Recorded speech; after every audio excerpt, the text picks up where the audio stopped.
We had a dream, and the dream was to provide safe housing for men coming out of incarceration. What that looks like within the first year, the house behind me, getting that refurbished, and what that looks like is installing an industrial kitchen, because there's a lot of people coming out of prison who can cook. And so we want to have a place where they can learn maybe to cook in bulk.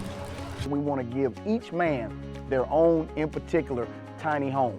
That would look like them coming here, staying on this land, staying on this property for 1 year.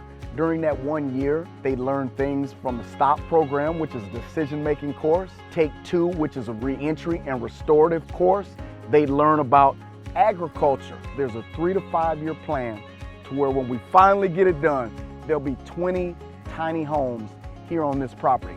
Each tiny home's gonna have their own restroom, their plumbing, their electricity, because so many times when we looked at different halfway houses and transitional houses, people were feeling once they left prison that they were somewhat still having to share space. We're providing a beginning. This is not meant to be the all in all. This is a 1 year program that's built to build upon successes to help men rehabilitate and re-enter using restorative justice practices.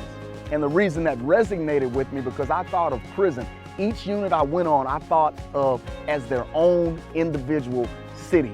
And so through our friendship, I discovered that they had more going on than just helping in neighborhoods. They were doing restorative justice practices in schools, and then they brought me on board to not only do restorative justice practices in neighborhoods and schools, but also they were preventing violence.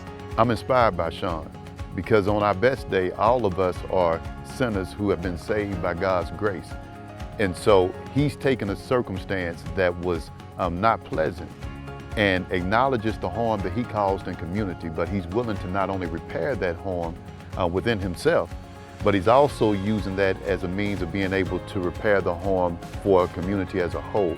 And so I had gone to prison for violence, and so I thought this was a perfect partnership for me not only to come into, but to learn from and then give back to others who may need the same things that I needed. The same way that people invested in me inside of those walls, I've been allowed an opportunity to come alongside and actually work for Life Anew to help people do for them out here what was done for me in there.